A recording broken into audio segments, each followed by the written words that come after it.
മുസ്ലിം ഇബ്നു യസാർ എന്ന് പറയുന്ന ഒരു മഹാന്റെ ചരിത്രം ഹില്യത്തുൽ ഔലിയായിൽ കാണാൻ കഴിയും. മക്കയിലേക്ക് ഹജ്ജിന് വേണ്ടി പുറപ്പെടുന്ന നേരം മദീനയുടെയും മക്കയുടെയും ഇടയിൽ വിശ്രമിക്കാൻ നിന്നപ്പോ തന്റെ കൂട്ടുകാരൻ ഭക്ഷണം വാങ്ങിക്കാൻ വേണ്ടി ഒരിടത്തേക്ക് പോയപ്പോ ഒരു അറാബിയത്തായ പെണ്ണ് ഒരൊട്ടകപ്പുറത്ത് വന്നു.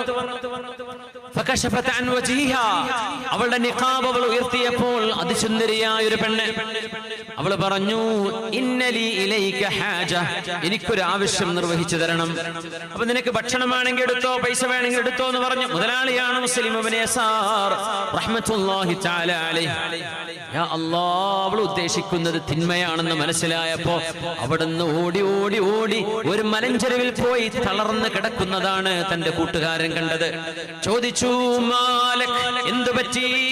ഉസിബതു ബിമുസീബ, എനിക്കൊരു മുസീബത്ത് സംഭവിച്ചു എന്ന് മുസ്ലിം ഇബ്നു യസാർ റളിയല്ലാഹു അൻഹു. ചെറുപ്പക്കാർ മനസ്സിലാക്കണം, വ്യഭിചരിക്കാൻ അവസരങ്ങൾ ഉണ്ടാകുമ്പോൾ അതൊരു മുസീബത്താണ്, ഒരു പരീക്ഷണമാണ് എന്ന് എത്ര പേർ ചിന്തിക്കാറുണ്ട്? നമ്മുടെ കണ്ണുകൾക്ക് യഥേഷ്ടം തിന്മകൾ കാണാനുള്ള അവസരം മുമ്പിൽ വരുമ്പോഴേ ഇന്ന ഹാദിഹി മുസീബ, ഇതൊരു പരീക്ഷണമാണ്, ഇതൊരു ട്രിബുലേഷൻ ആണ്, ഇത് അല്ലാഹു നൽകുന്ന ഒരു ടെസ്റ്റ് ആണ് എന്ന് എത്ര പേർ ചിന്തിക്കാറുണ്ട്? ഉസിബതു ബിമുസീബ, സൗന്ദര്യമുള്ളൊരു പെണ്ണ് ആരുമില്ലാത്തൊരു സ്ഥലത്ത് വിജനമായ മരുഭൂമിയിൽ തന്റെ കൂട്ടുകാരൻ ഭക്ഷണം അന്വേഷിച്ച് ദൂരെ പോയ നേരത്ത് വന്നപ്പോൾ അല്ലാഹുവിനെ മാത്രം ഭയപ്പെട്ടുകൊണ്ടാണ് പറഞ്ഞത്, ഓടി രക്ഷപ്പെട്ടത് അവിടുന്ന്. ഉസിബതു ബിമുസീബ പറഞ്ഞു, കാര്യം പറയൂ കൂട്ടുകാരാ, എന്താ നിങ്ങൾക്ക് സംഭവിച്ചതെന്ന് ചോദിച്ചപ്പോഴാണ് മഹാനായ മുസ്ലിം ഇബ്നു യസാർ റഹ്മത്തുള്ളാഹി അലൈഹി കഥ പറയുന്നത്. പറഞ്ഞു,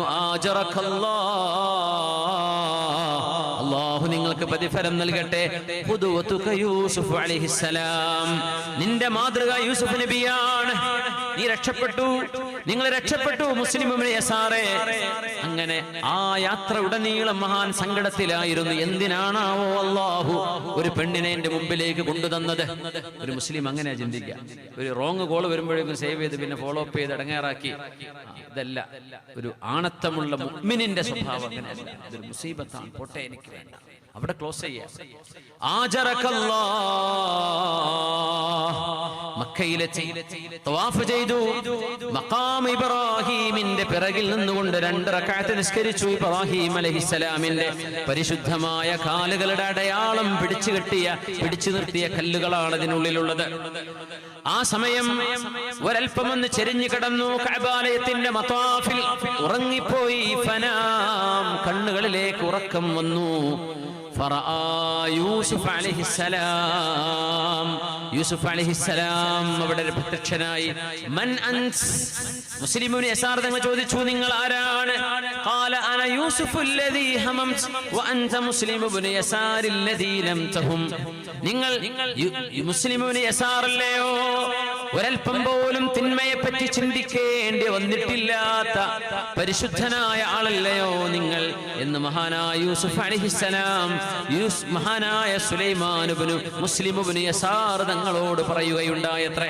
അതൊരു സൗഭാഗ്യത്തിന്റെ അടയാളമാണ് ആ സ്വപ്നം, അതൊരു നല്ല ലക്ഷണമാണ്.